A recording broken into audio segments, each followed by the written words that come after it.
The 7th of July 2005 London bombings were a series of coordinated suicide bomb attacks in central London which targeted civilians using the public transport system during the morning rush hour. On the morning of Thursday, the 7th of July 2005, 4 Islamist extremists separately detonated 3 bombs in quick succession aboard London Underground trains across the city and, later, a 4th on a double-decker bus in Tavistock Square. 52 civilians were killed and over 700 more were injured in the attacks. The United Kingdom's worst terrorist incident since the 1988 Lockerbie bombing, as well as the country's first-ever Islamist suicide attack. The explosions were caused by homemade organic peroxide-based devices packed into backpacks. The bombings were followed 2 weeks later by a series of attempted attacks that failed to cause injury or damage. The 7th of July attacks occurred the day after London had won its bid to host the 2012 Olympic Games,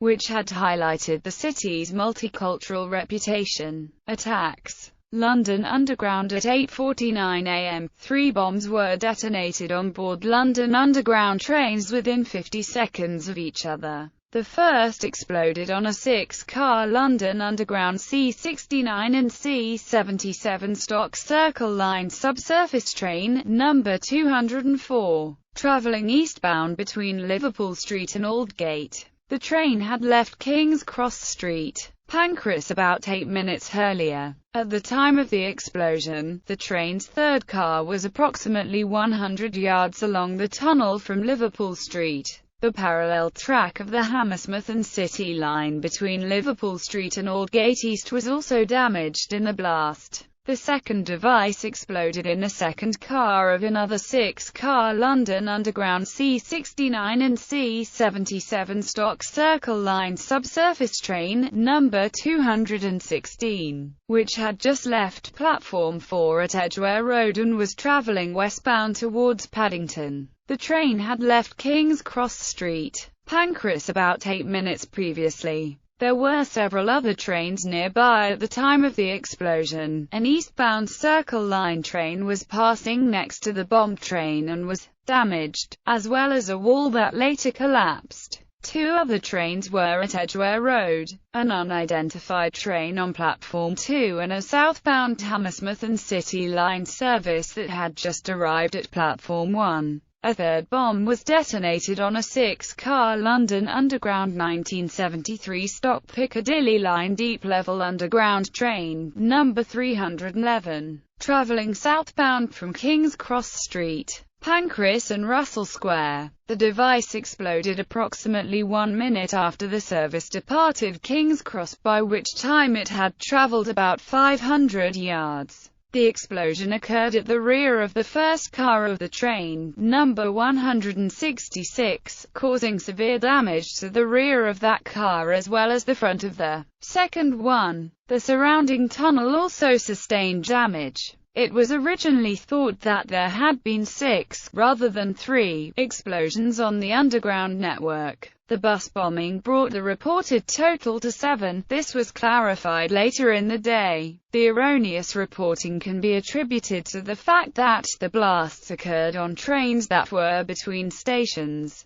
causing wounded passengers to emerge from both stations, giving the impression that there was an incident at each. Police also revised the timings of the tube blasts. Initial reports had indicated that they occurred during a period of almost half an hour. This was due to initial confusion at London Underground, where the explosions were originally believed to have been caused by power surges. An early report, made in the minutes after the explosions, involved a person under a train, while another described a derailment. A code Amber Alert was declared by LU at 9:19, and LU began to cease the network's operations, ordering trains to continue only to the next station and suspending all services. The effects of the bombs are understood to have varied due to the differing characteristics of the tunnels in which they occurred. The Circle Line is of cut-and-cover, subsurface tunnel, about 7 meters deep.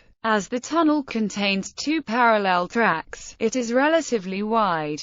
The two explosions on the Circle Line were probably able to vent their force into the tunnel, reducing their destructive force. The Piccadilly Line is a deep-level tunnel, up to 30 meters below the surface and with narrow single-track tubes and just 15 centimeters clearances. This confined space reflected the blast force, concentrating its effect. Tavistock Square bus. Almost 1 hour after the attacks on the London Underground, a fourth bomb was detonated on the top deck of a No. 30 double-decker bus, a Dennis Trident II operated by Stagecoach London and travelling its route from Marble Arch to Hackney Wick. Earlier, the bus had passed through the King's Cross area as it travelled from Hackney Wick to Marble Arch. At its final destination, the bus turned around and started the return route to Hackney Wick. It left Marble Arch at 9 a.m. and arrived at Euston Bus Station at 9:35 a.m., where crowds of people had been evacuated from the tube and were boarding buses.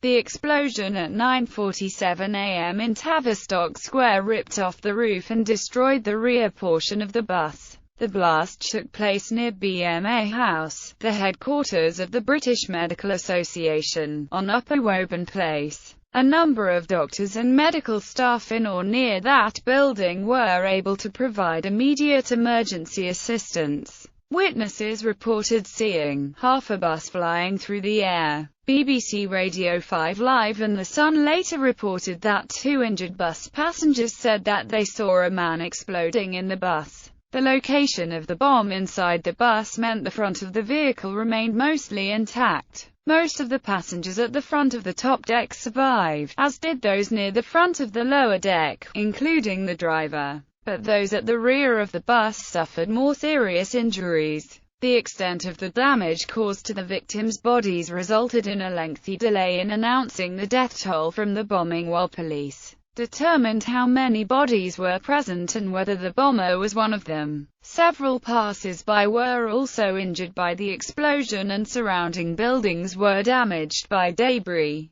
The bombed bus was subsequently covered with tarpaulin and removed by low loader for forensic examination at a secure Ministry of Defence site. The vehicle was ultimately returned to Stagecoach and scrapped thereafter on 15 October 2009. A replacement bus, a new Alexander Dennis Enviro 400, was named Spirit of London. In October 2012, the Spirit of London bus was set alight in an arson attack. It was repaired and refurbished at a cost of £60,000 and re-entered service in April 2013. 2 14-year-old girls were charged for the attack. Victims. The 52 victims were of diverse backgrounds. Among them were several foreign-born British nationals, foreign exchange students, parents, and one British couple of 14 years. All but one were London residents. Because of train delays before the attacks and subsequent transport problems caused by them, several victims died aboard trains and buses they would not normally have taken. Their ages ranged from 20 to 60 years old.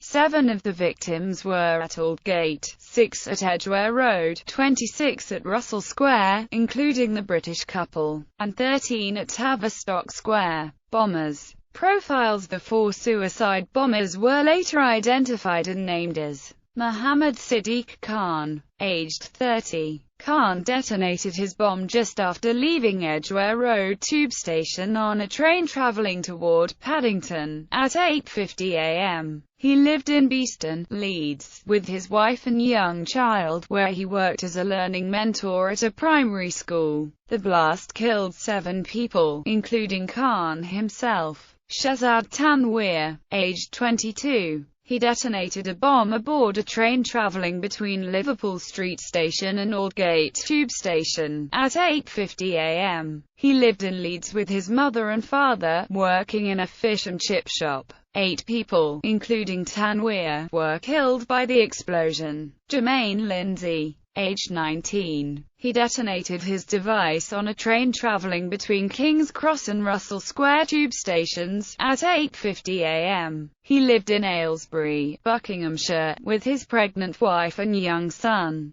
His blast killed 27 people, including Lindsay himself. Hasib Hussain, the youngest of the four at 18, Hussain detonated his bomb on the top deck of a double-decker bus at 9:47 a.m. He lived in Leeds with his brother and sister-in-law. 14 people, including Hussain, died in the explosion in Tavistock Square. 3 of the bombers were British-born sons of Pakistani immigrants. Lindsay was a convert born in Jamaica. Charles Clarke, Home Secretary when the attacks occurred, described the bombers as "cleanskins," a term describing them as previously unknown to authorities until they carried out their attacks. On the day of the attacks, all 4 had travelled to Luton, Bedfordshire, by car, then to London by train. They were recorded on CCTV arriving at King's Cross Station at about 8:30 a.m. On the 12th of July 2005, the BBC reported that the Metropolitan Police Service's Anti-Terrorism Chief Deputy Assistant Commissioner Peter Clark had said that property